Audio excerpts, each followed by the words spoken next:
Hey guys, it's Ryan here with HobbiesofaMan once again, and today we're doing our August wrap-up video. So I did read quite a bit, more than I was expecting, to be honest, but it was really good because I did manage to get through most of my TBR. Actually, I think I got through all of it except for the leftovers from last month, which they kind of just go over until I finish them anyway, so it's not a big deal. There's one book that I haven't really finished, but I will be reading throughout the weekend while my parents are visiting, so that'll be fun. And I will have a review for anything that I haven't covered yet next month, which will be really helpful because I'm starting a new job. I didn't have one up until now. I finally got an internship. I'll start on Tuesday, and I don't know how my schedule's gonna break out after that. I like filming during the day, and between work and school, I don't know how much time I will have to really read or actually record videos. So at least for a few weeks in August, there will be content on the channel, but beyond that, who knows what's gonna happen, right? So we'll stay as optimistic as possible, and hopefully I have the energy to do at least a few videos. It might actually be better for me because my video output is really high right now, and maybe having a little bit less videos coming out per month might actually be helpful in some of the growth of the channel. I'm not really sure. Usually the understood kind of like common sense, understanding of YouTube is that more videos equals more likelihood of your channel increasing. But your videos have to be of a certain quality or garner a certain amount of attention for that to be true. And my videos do not fall under either of those categories. So we'll see how that changes. Maybe less videos will be better, but who knows, to be honest with you. So that's enough about that. Let's move on to what I've been watching this month. So I've been watching through Dan to Dan Season 2. I've watched every episode that's out so far, and I've watched them at least twice in some capacity over a variety of reasons, right? Some of them I'll watch twice because I watched the movie, and then I watched them when they came out. Some of them I watched twice because I watched them with one friend one day, and then when another friend came by, I watched them with him. And some of them I just watched twice because I really like them, right? And I did think about watching the series from the beginning again, this time watching it in the Spanish dub, the Mexican or the Latin American dub, which I'm pretty sure is all Mexican people, but I can't remember if that's true or not, because I like some of the voices that they have, and I think it'd be funny to watch it in Spanish, right? But I haven't really bothered, so probably won't do that. Then I watched the first part of Wednesday, the first 4 episodes. It was actually pretty good. The thing is that I think the first season was a bit better than this one. First of all, I don't like the way that they divide the season in 2 and then release each one, like in a binge model. I think that if you're already going to divide it up and release it in batches, you might as well just go full on and release it week to week, and that might actually be better. Especially because Netflix is, kind of kicking ass right now, especially with K-pop Demon Hunters, right? So I think it makes more sense for them to do it weekly. I really don't understand their reticence to do that, because you still get the binge model after it releases, and you can still promote the fact that all of the episodes are out and try to get people to get onto the service that way, right? Especially because if you're doing it in batches, that's because you're trying to extend people's interest in keeping your service, for a while. Hopefully long enough that they forget to get rid of it, right? And so if you do that, it makes more sense to do it with weekly releases, but maybe they've realized that there's some sort of cutoff with the weekly releases where people realize, and then they're like, okay, this is the end, I'm going to cancel now, right? I'm not really sure what the situation is there, but the episodes were good. I think episode 3 was my favorite, the one where they have the like Percy Jackson-esque, camp war situation. That was really fun. The problem I've had with this season is that although I like the addition of the new characters, the redhead girl that's invisible, that's like Wednesday Stalker, her vibe is great. I love her. And I enjoy the extended cast, especially Wednesday's parents, but Pugsley and his plot with the insect kid and the zombie just don't really work for me. I don't find them that interesting, mostly because neither Pugsley nor the avian guy, the bug guy, are interesting to me. So I feel like that plot line doesn't make too much sense. I know that it's going to tie into something because the zombie clearly was friends with the guy that made the fake outcast, right? So we'll see how that goes. But Wednesday is really hitting that kind of like void that was left by like the supernatural vampire TV show back in the day, right? Like stuff like the originals and Teen Wolf and Vampire Diaries and stuff. Those shows like had like a niche, and Wednesday is the closest thing we have in the modern day to something like that, right? Stranger Things, I guess, as well. But there is a lacking element of sexuality in those shows that was very prevalent in the CW versions, right? So I don't necessarily think it needs to be added in, but that is kind of like the only difference, right? But Wednesday is much better than some of the CW dredges, right? Like the Legacies show or stuff like that, right? So I'm very happy with Wednesday, but this season has been a little bit less enjoyable than the first season. But it's been pretty fun. I mean, even my parents watch it on their own without me and my sister telling them to do so. So I think it has broad appeal. So good for them. Then I started watching Peacemaker Season 2. I've actually really enjoyed it. I really liked the first season. I mean, I think that there's, a lot of enjoyment in it in the sense that it's an easy to watch kind of superhero show. There's pretty low investment, and because it's something that I'm already tangentially aware of through other superhero stuff, it's pretty easy to slide in and just enjoy. But the way that the Peacemaker Season 1 series felt was very much like a discount The Boys, or kind of like they were like, oh shit, The Boys is popular. What character can we use from our actual, from the actual big Marvel and DC character lineups to make something like that, right? And so they were like, okay, Peacemaker works, let's do that. And although I think John Cena does a great job, some of the elements of it were just not that enjoyable to me. And I think that some of those elements are going to continue on in this season. And so, although I really liked it, I'm not sure that I'm going to love it, right? Which is kind of weird. I mean, the distinction there is pretty low, right? Like, I liked it enough to continue to watch it, and I will watch it as it's coming out. But did I love it? Not really. Is it something that I'm going to talk to a lot of people about? No. But did I like spending time watching it? Yes, which is because I have a pretty low bar when it comes to things I'm willing to spend time with. Even if I don't necessarily love them, I'm willing to give it a go, and I eventually, decide that I did like them, right? So, yeah, but that's I think just because that's how it used to be on TV. 22 episodes of a season, not all of them were good. Hopefully most of them were, and you just kind of deal with it, right? And at this point, I'm looking for things that are easy to enjoy in a day or 2 or 3 days maybe. I don't really want the longer seasons, although I like them better for how the characters come off in those longer seasons.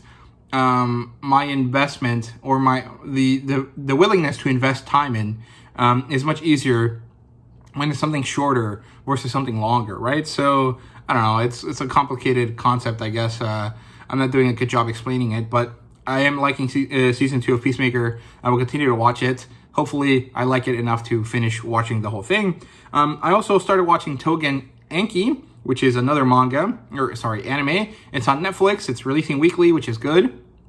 I watched the first 7 episodes in one go. I think maybe the first 8 in one go, since I had not been keeping up with it. And I did not initially like it that much, but because it was only 20-minute episodes, I just watched through a bunch of them, in one night. I think actually I might have watched the whole 8 episodes in one night. And so I was just like, okay, I guess I'll go ahead and continue watching this, right? And the thing is that the character designs are really cool. The concept is pretty cool, because basically it's like Bleach or any other urban fantasy type series where there's good guys and bad guys, but it's based around the legend of Momotaro, right? So it's Momotaro and his 3 animal companions fight against the Onis, and they're usually supposed to be red Oni and blue Oni. And this story has the Momotaros actually being the villains. They're so self-righteous that they actually kill and murder people that are basically trying to live normal lives just because they have Oni blood, right? So maybe there's a little bit of that, like, eugenics kind of vibes underneath it all, because Japan's not very self-aware about some of the World War II stuff that they did.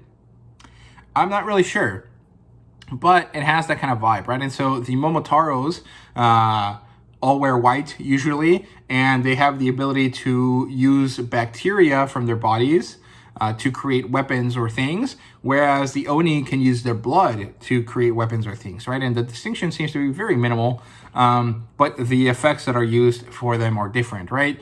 The interesting thing is that our main character, whose name is Shiki, kind of like the guy from Eden Zero, has an affinity for guns. So when he turns into his devil form or whatever, he goes berserk, he ends up being like the gun devil from Chainsaw Man. But the series is set up kind of like Blue Exorcist, but it has kind of like vibes like Fire Force with the way that the characters dress, but it also has that kind of like large cast like Fairy Tail. And so it almost feels like this creator just looked at all the series that he had enjoyed throughout his life and just picked and chose a bunch of different little bits here and there to try to make something that works, right? And the animation's not that good because they switched to 3D to try to make it cheaper and hopefully make it look good or okay. And they kind of fail at that, but the story is pretty compelling, especially once you get through the initial stuff and you move on to the characters trying to take care of a bunch of demons or Oni that clearly can't fight for themselves, right? And they have this like Oni that has healing powers as opposed to battle-oriented powers, and that stuff is really good. And also Kuina Shuzumaki or whatever her name is, the blonde lady that's like excessively loving. I love her. She's a great character. So as long as she's relevant, I will continue to watch this because I really enjoyed that. The female character designs are really fucking thick. It's kind of ridiculous, actually. It's almost kind of concerning. But ultimately, it is kind of enjoyable. And I think it'd probably be better to read than watch. But I'm not going to go out of my way to buy the books anytime soon. So I'll just continue to watch it. And hopefully I don't, end up disliking it or growing apathetic to it by the end. But it's been okay and, well enough, good enough so far. And I will continue to watch it while it maintains that level. And if it drops below that, I'll probably stop. But it's pretty good right now. Like the episodes that I've been watching, the last few are pretty good. So I recommend you guys give it a go. The voice acting for some of the characters is pretty bad in English, though. So maybe you might want to watch it in Japanese. But I can't be bothered to do that, so I won't. But yeah, that's basically it for that. The other thing that I've been watching is the show called Alchemy of Souls. I don't know how old it is. I don't know when it got on Netflix. It just came to me because I was on the Cradle subreddit. Cradle is a series by Will White. It's basically anime in book form.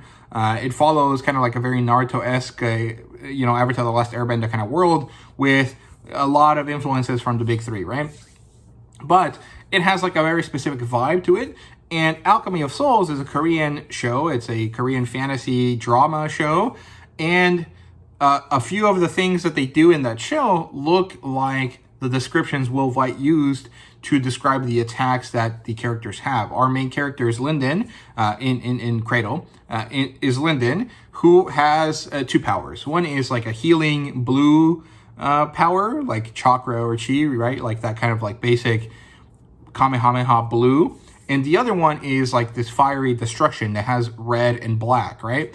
And in Alchemy of Souls, the way that they do the Alchemy of Souls, which is like the main concept of the show, is that they take this round orb that's blue, it glows, and then it sends off into the sky and creates this dragon dance kind of concept out of clouds that are black and red, which is really cool because Linden, one of his best attacks is the Void Dragon's Dance, which of course is the same imagery, which is this giant tornado of black and red clouds that goes up in the sky and then comes crashing down and attacks people, right?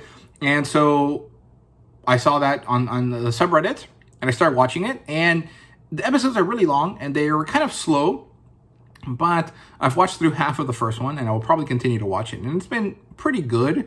I can't watch it in English because the dub does not match the mouth movements, and that really, really annoys me because it just looks really cheap.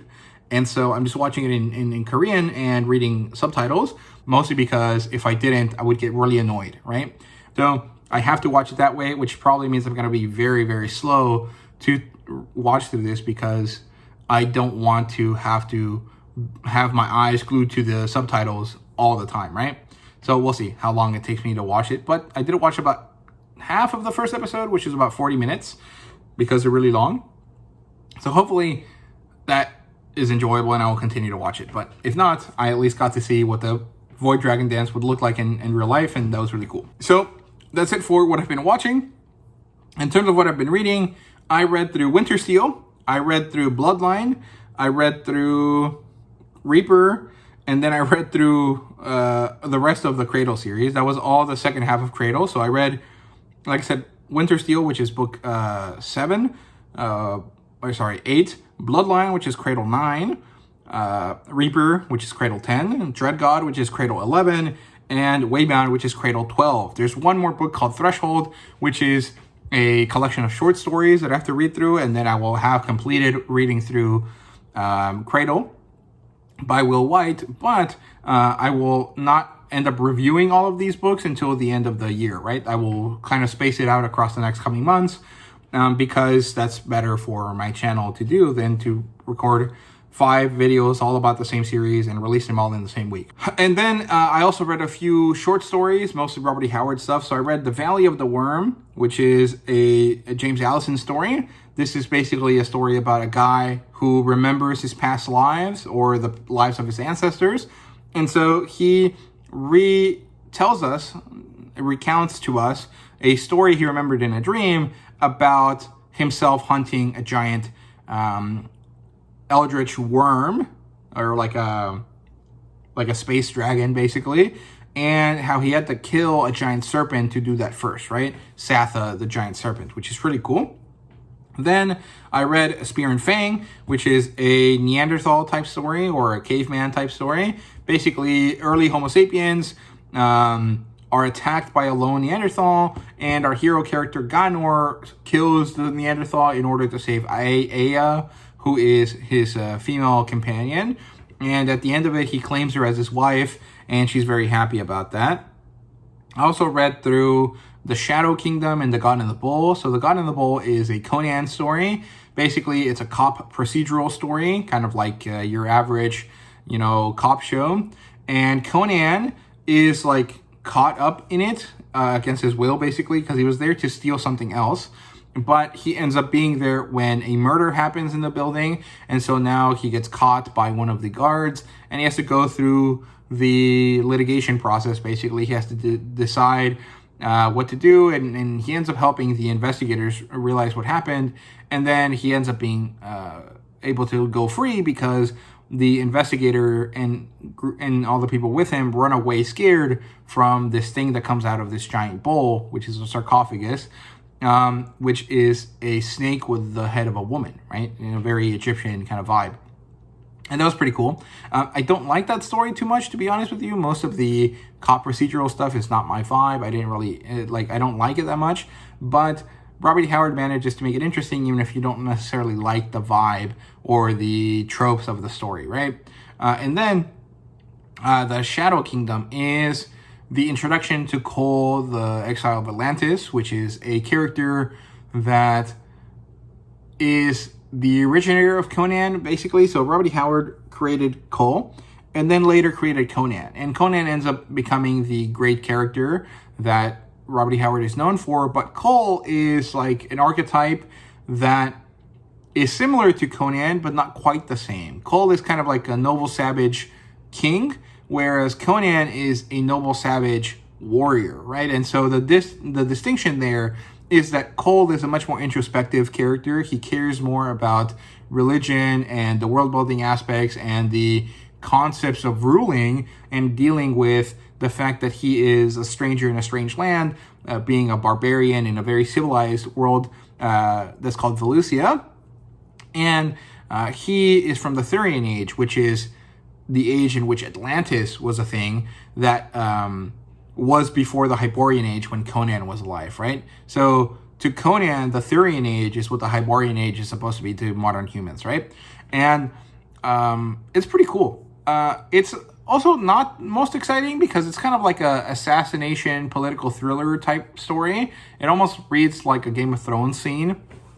And so it's not super exciting, but I like it better than the God and the Bull because I really love the world building aspects, because it introduces us to Cole's companion Brule, who is a Pict, which is basically Robert E. Howard's version of Native Americans and ancient Scottish people, and is also the story in which we learn about Robert E. Howard's Serpent Men, which is where the conspiracy theories of lizard people taking over the positions of famous politicians comes from, actually, because he was writing fiction and some weirdo decided that that was a good kind of setup for a conspiracy theory, and then people forgot the origins of it, and now it's a thing that people talk about, even though it's clearly not true, right? But it's pretty enjoyable. And that's it for novel type stuff.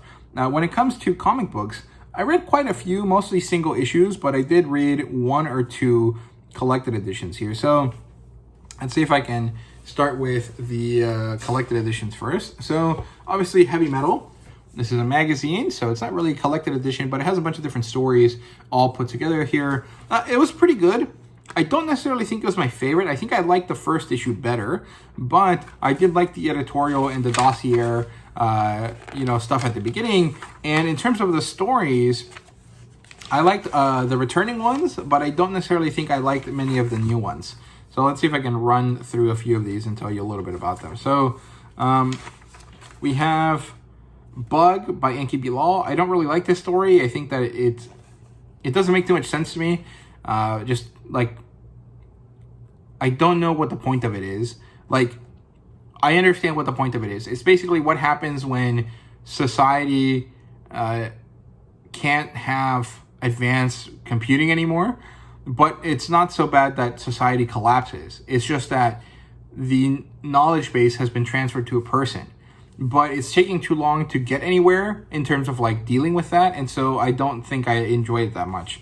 Harry Cannon is a story that I don't remember all that much about. Let's see if I can get an easy reminder of it by flipping through to the page. Oh, yeah, I did not like this. The story was really, really bad. And I did not like the artwork at all.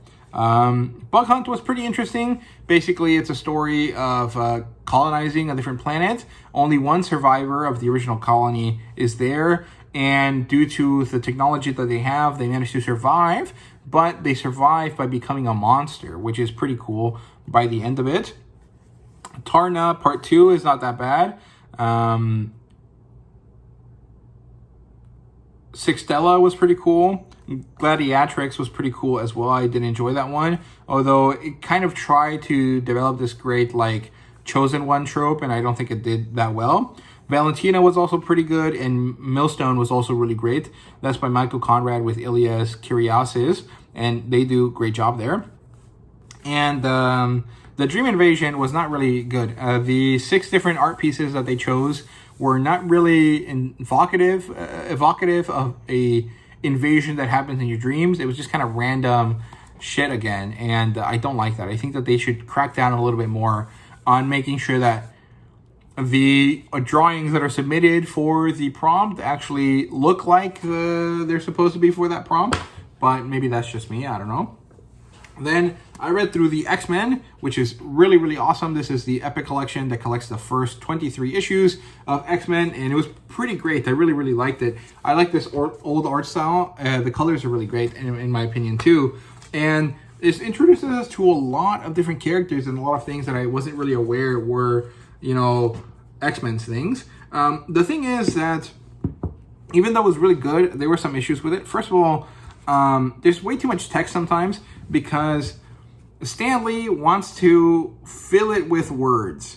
And that's not necessarily bad because overall it has a positive effect, which is that you feel like It took longer to read, so you got more out of it for your money. But also, it makes you feel like you learn about these characters a lot more than a normal modern comic book, because you just hear them talk so much, right? The thing is that his dialogue is kind of tired sometimes. It takes too long to get to anything. And some of it is just really, really sexist, and it's just kind of annoying. Not necessarily bad, like I don't care, but it's just like cringy, because we live in 2025, and this is from 60 years ago, so it's kind of cringe, right? And there's nothing, like, I'm not saying Stan Lee was a horrible person, although he probably was. It's just like, it's annoying to read through some of that stuff sometimes, right? And the other thing is that they rehash plot lines, not necessarily frequently, but rather too close to each other. Like, there is a plot line that introduces us to the Sentinels, which are robot bad guys, and then immediately afterwards, there's another set of robot bad guys, but this time they're from space. So that makes them different, but not really. It's functionally the same thing, right? So that's not my favorite aspect of it, but the writing was pretty good. The artwork was generally pretty great. There was a shift from Jack Kirby to Werner Roth, who I think is better for the X-Men than Jack Kirby. But that kind of hurts me to say, because I think Jack Kirby's art style is friggin' phenomenal. I just don't think they had the right inker for him on this project. So, yeah, but overall, very, very, very enjoyable. I will definitely try to pick up the second collected edition of this, because I actually really like the epics. I think they're really cool.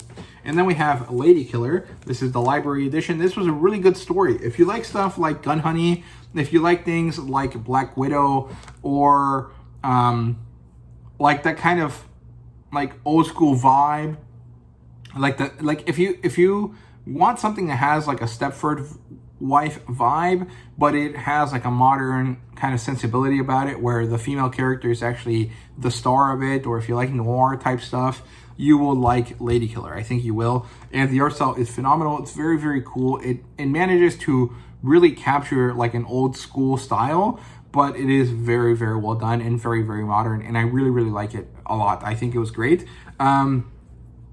Particularly for the artwork. I think the story was good, but it pales a bit compared to the artwork. It just looks so good. And of course, it's very sexy, because that's kind of the aspect that they're trying to sell you on, right? Let's see if I can give you a sneak peek of some of the artwork here. So yeah, really like this a lot. And then to move on to single issues, I read quite a few of them. I got quite a big stack here. I mentioned them yesterday in my haul video, so I'm not going to talk about them too much, because most of them I will be reviewing or I've already talked about before. So we're just going to run through a few of these. Let's start with the Rivals books. Ignite's really good. All the other Marvel Rivals books that I've read so far are not that good. So if you only want one of them, I recommend you get this one, because it's probably the best one. In terms of Godzilla versus Kong versus Justice League, this is pretty good. Like I mentioned before, I think it has more focus than the first series, but it is slightly less enjoyable than the first series, because the story feels like it's taking a bit too long to get anywhere, which, maybe it's the same issue that I had previously. I can't remember. Absolute Superman, I really like this series. I think that most people think it's the worst out of the three of the Trinity Absolutes, but I really, really like it. I don't really care to read the Batman one, and I will eventually get to Wonder Woman, but I didn't want to initially because I didn't really like the artwork. Although now that I've seen more of it, I do think I like it. It's just about getting the collected edition, because I don't want to track down all the singles. Gehenna. This is similar to Lady Killer. It follows a woman who's going on a John Wick-esque revenge quest, and she has a young boy companion with her because he was going to kill him, but then she decided to save him, but then she might kill him anyways. It's kind of unclear, but it's pretty cool. I like it. Then we have Conan the Barbarian number 23. Conan has been knocking it out of the park, especially with this arc. It's been really, really good. There was a bit of a hump in the series. I think that the previous arc, the previous 4 issues before issue 20, I guess, or maybe up to issue 20, were a bit poor. Like, it felt like they had a little bit less thought put into them than previously, or there was something else that had happened that had caused the series to kind of have a dip in quality. but it's back and it's, you know, firing on cylinders and it's really, really good. Then I have a bunch of these Thundercats and Herculoids books. So these are Thundercats Lost and Herculoids 5. And I like these covers a lot, but I stopped collecting these because I was realizing that, you know, there's really not much going on there that I'm really liking. I did like Thundercats Lost, but I stopped collecting the main series, and I just didn't want to collect any other stuff from Thundercats, so I just stopped. Then we have Skull Island and Aquaman number 7. This is the last issue of Aquaman I'm going to pick up, or sorry, one more after this. Aquaman 8 is going to be the last one, because although I liked it, I think I need to cut down on my collecting of some comic books, and Aquaman was just the one that I was least excited about. So yeah, Rogue Sun, Aquaman, some more Thundercats Lost there. This was a great cover. I really like it. The covers for Aquaman are all pretty good, but they're not really the best either. They're just kind of enjoyable, but not super interesting. Rogue Sun's pretty cool. Still enjoying it. This one is cooler than before because he has a companion now. I mean, he's always had a companion because like the armor he uses is kind of like haunted. But he has like another Rogue Sun that is his partner now, which is pretty cool. Herculoids number 4. These Lincer covers are really, really beautiful, but the story inside was just not that interesting. The artwork is also kind of cartoony, which some people didn't like, but I thought it was fine. I just wasn't super invested in the storytelling. Rogue Sun, Aquaman, Thundercats, Herculoids, Red Sonja Attacks Mars. This is book 2. I was supposed to have book 3 and 4 already, but they never came by my store, so we'll see if I manage to get them otherwise. But you know, I'm not gonna really cry about it if I don't get them because I didn't really like the story. I was just collecting them for the cards at this point. Trinity, really fun. I really like it. This one focuses on Middle Trinity liking Jason Todd, which feels a bit iffy to me, but that's just me. Gehenna number 2. Heatseeker number 2. This was pretty good. I actually really enjoyed this one. The artwork is lesser than it was in the first Gun Honey series. I think that comparing all of the Gun Honeys that have come after the first series to the first one really leads to some disappointment just because the quality of their artwork kind of diminished. And I think that's partially because they had to make do with lesser artists or with lesser quality from the good artists that they had because they were trying to pump them out once a year, and that just wasn't working out for the artist.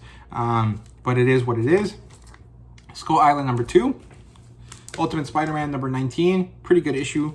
And then the other Justice League versus Godzilla versus Kong issue that I had. This one's number 2. Then, in terms of manga, we have Young Magazine, which is awesome. I really like this. I thought it was great. The quality of this is really good for what is supposed to be a very cheap product. They did a good job with this, and I hope that we continue to have Young Magazine in English. I know that the point of this was a one-and-done kind of concept so that people would pick it up and try to go vote on the series, because the 5 preferred series out of this, the ones that get the most votes, will be serialized, and they're going to be published through the K-Manga app. But the thing is, the K-Manga app sucks really, really fucking bad. It's dookie, really, really shitty, and I want to have a manga anthology available for purchase here in the States. I think it'd be great. One that I can read in English, right? And five issues into a single magazine would be about 100 pages. So that could work. That could be good enough to warrant publishing it, as a physical item. And hopefully they do. And hopefully they make it available through comic book stores as well as bookstores, not just on Kinokuniya, so that everyone can pick it up. And they make it a good price. I think $8 or $9 would be good. If the Heavy Metal magazine is $15 and the Conan the Barbarian, Savage Sword of Conan, is $7, the page difference between those two is about 100 pages. If you have one that's in the middle that has 100 pages, that would be really good, and about the $8 to $9 mark would be pretty enjoyable. It would be accessible for most people, and it would also fill the hole that was left by the disappointing Penthouse Comics that never released its second year, even though it was going to. So yeah. Then, in terms of actual collected manga, I read through Chojin X book 1 and book 2, thanks to my roommate, my old roommate, who gifted these to me, and I really, really enjoyed it. There was one issue with Chojin X Chapter 2 that was a problem. The edition or the version of Chapter 2 that's in this book is actually not the right edition, or had some problems when it was printing or something. I don't know, because there's information missing from it. But if you read it on the app, it's completely available. It makes more sense. It's much better. So that's a problem. But otherwise, all the other chapters have been fine and good, and there's been no issues. So I don't know what the hell happened there. I assume it was that Suishida changed some of the stuff in the chapter later after it was printed, and so we're gonna have to wait for later printings for that to be fixed. Not really sure. Blue Lock number 19, really, really fun. I love Bachara in this. I think that his enjoyment of the way in which Spain plays is really great. Then we have Welcome Home, or Welcome to Demon School, Iruma-kun number 4. This is pretty fun. I love that this character, who you would think would be the most human out of all the devils, is actually the most devilish of the devils, which is pretty cool. And then we have Dragon and Chameleon, books 2 and 3, with these awesome colorful covers here. And I really, really like this one, especially book 3. It was really, really fun. I really liked it. And this character that gets introduced here is awesome. She has that kind of like Kuja Pirates vibe. She has like a badass snake theme to her, and she's like a horrible person, but also very, very interesting and enjoyable. And I really like this character a lot. And the way that she interacts with our main character there is really, really funny, since they were contemporaries for a while, and she was actually someone that was a teacher to him in some way. And so he's interacting with her again as a new mangaka, and it's really, really fun, and I really liked it. So yeah, can't wait to read more of this. I think the next volume should come out in a few days, so I will probably try to pick it up, but who knows if I'll be able to. But yeah, that's everything I read this month. Let me know what you guys read down below. What was your favorite read? For me, I think it was probably X-Men. I think that even though Lady Killers has a much cooler art style, I think that the X-Men was a much more enjoyable book for me for a variety of reasons, right? First of all, because it's the first X-Men comic I read ever. It's also the first time that I get introduced to the proper first class of X-Men, and it just felt very enjoyable to read across the whole month. There was something very nice about being able to pick it up and just read maybe half an issue a day until I finished it. It was really enjoyable, really, really good. So yeah, those are my thoughts here. Thank you guys very much for watching. I hope you guys enjoyed, and see you guys later.